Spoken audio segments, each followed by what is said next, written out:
os conceitos de democracia, liberdade e coerência de alguns grupos é tão sério que a gente precisa se conter para não morrer por rir. Eu sou o professor Eduardo Simões e este é o nosso canal. Bem, eu não sou muito de requentar prato feito, né? Mas não posso me furtar a esse vídeo, uma vez que um colega meu publicou recentemente num grupo de professores um texto produzido pelo Departamento de História da USP, que levanta algumas questões seríssimas e que continua em voga, tanto é que ele se propôs a reproduzi-lo, talvez até fazendo-nos lembrar, né, aquela máxima maquiavélica, nazi-comunista: repita muitas vezes uma mentira que ela se tornará uma verdade. Bom, o documento se chama Nota de Alerta à Sociedade e foi postado no dia 19 de dezembro de 2019 pelo Departamento de História da USP, Universidade de São Paulo. Esse documento foi motivado pela exibição na TV Escola de uma série chamada A Última Cruzada, do grupo Gaúcho Brasil Paralelo, que defende posições conservadoras à direita, né? E nesse documento, ou melhor, nessa série, eles apresentam uma visão conservadora de história do Brasil. O documento da USP, ou da história da USP, diz o seguinte: esse documento é uma tentativa, na verdade, de calar, né, uma determinada corrente, um determinado viés político historiográfico. O documento diz o seguinte, eu vou pegar algumas partes do documento. A série é uma propaganda ideológica de um grupo extremista. Diz ainda: defende uma posição política de extrema direita. A questão é: quem define o que é de extrema direita, o que é centro, esquerda, etc. Quem faz essa definição? Essa definição, porventura, está na lei? Existe uma lei proibindo que determinados discursos, a partir desta ou daquela tendência, ou deste ou daquele grupo, está proibido de ser exercido no Brasil? Não existe mais liberdade de expressão no Brasil? Eu acho que muito mais grave, e no limite até da ilegalidade, está um movimento que se propõe a proibir que determinados grupos tenham acesso a meios de comunicação públicos. Esses meios de comunicação são do povo brasileiro e o povo brasileiro tem o direito de saber. Depois, diz ainda que as pessoas que fizeram essa série são profissionais sem trabalho de pesquisa e sem formação específica. Isso não é verdade, porque eu fiz uma consulta na internet e vi que várias das pessoas que aparecem naquele documentário dando suas opiniões lá têm sim formação, tem trabalhos, tem escrita, sim.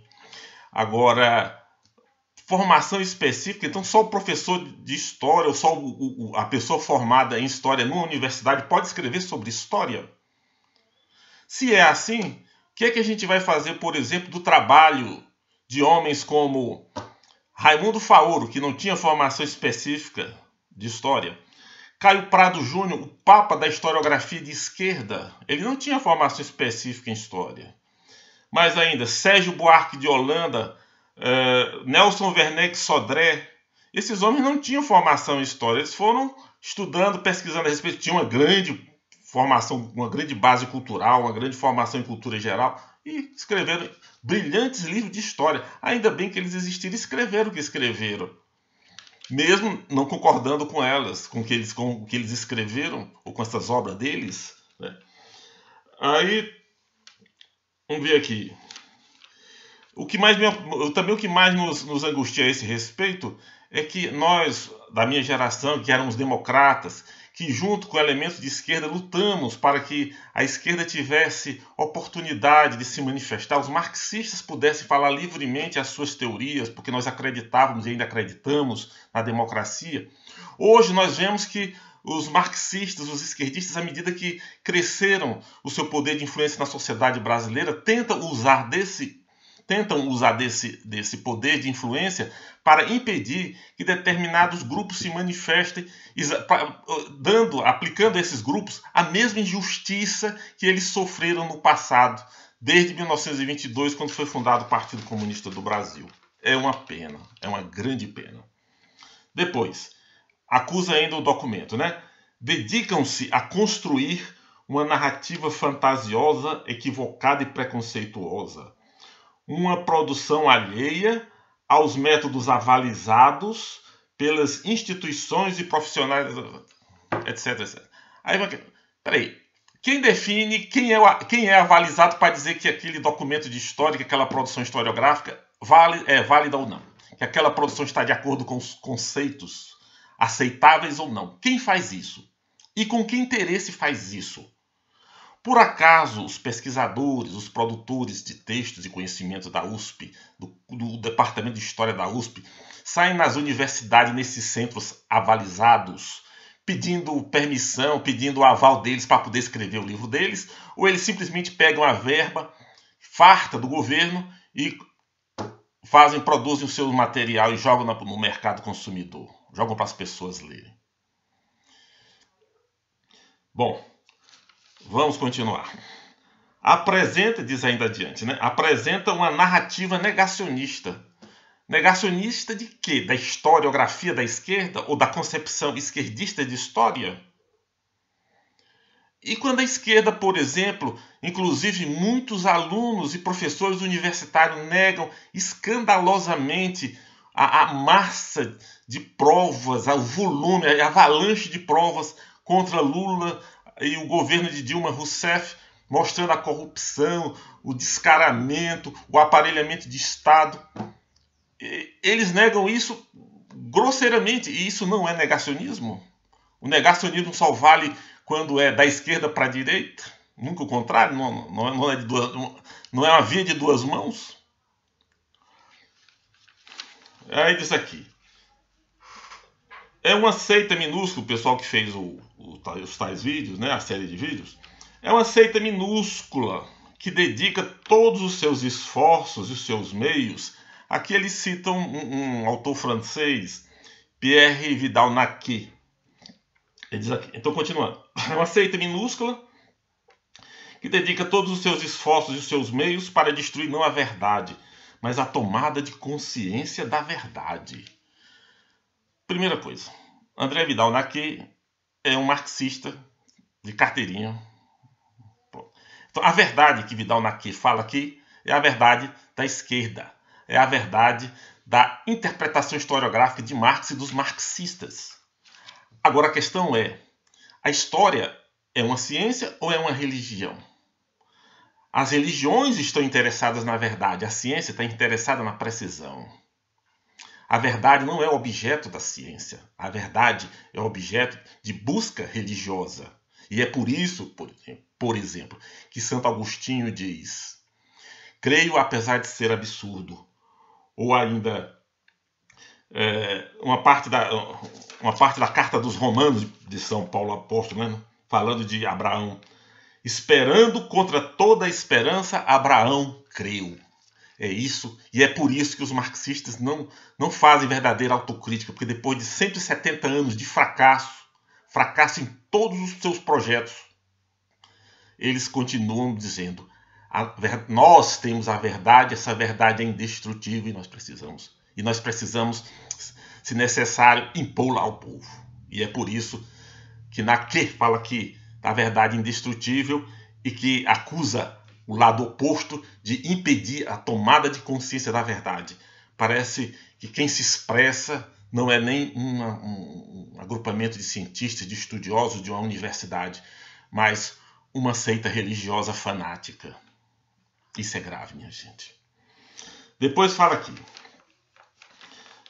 acho que essa é a parte, inclusive, mais grave. Docentes, pesquisadores e alunos do Departamento de História da Universidade de São Paulo manifestam a sua indignação com a autorização para que versões mentirosas, sem nenhum amparo na ampla e responsável produção historiográfica, sejam transmitidas por um canal voltado para a formação de docentes,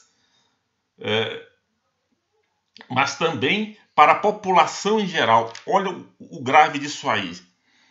Pelo que a gente pode deduzir dessa nota, existe sim um projeto nas universidades para livrar os professores que vão para os alunos que vão para lá se formar em professores, um projeto no sentido de evitar que esses alunos recebam contato, tenham contato com determinadas visões que os professores daquela universidade, daquele curso, consideram mentirosas, consideram negacionistas, consideram narrativas sem consistência. Ou seja, os alunos que estão indo para as universidades estão tendo contato apenas com um tipo de história e historiografia e sendo privados do contato com outras formas de história. E é por isso que a gente entende porque determinados autores, mesmo trazendo documentos fundamentais, não são, por exemplo, discutidos, debatidos na universidade, porque a produção deles, a documentação deles não bate com aquilo que os professores dessa universidade querem que os alunos acreditem. Sobre 1964 tem muita coisa a esse respeito, mas não vou me estender mais sobre isso. Agora, o objetivo, pelo que esse documento fala, é preciso controlar a mente dos professores, evitar que eles tenham contato com uma historiografia não aceitável, para que estes professores, uma vez formados na concepção dos seus mestres universitários, possam também fazer a lavagem cerebral nos seus alunos, fechando ao contato com todas as historiografias possíveis. Isso, para mim, é um claro projeto, totalitário. Agora, eu queria lembrar também o seguinte, é sempre assim, eles começam perseguindo a extrema-direita. Peço licença a Bertolt Brecht para falar isso. Eles começam perseguindo a extrema-direita. Depois, eles começam a perseguir os conservadores. Depois, à medida que o poder deles vai crescendo, a influência deles na sociedade vai crescendo, eles vão perseguir os liberais. Depois, à medida que o poder cresce, eles vão perseguir todas as vozes divergentes. E no final, você, meu amigo, minha amiga, terá sua vida íntima, com áudio e vídeo, discutida no Comitê Central dos Donos do Poder, não por você ter cometido um crime, mas porque você pode potencialmente cometer o pior deles para essa gente, que é o crime de divergir. Está em gestação, eu creio, no Departamento de História da Universidade de São Paulo, um claro projeto totalitário. Muito obrigado.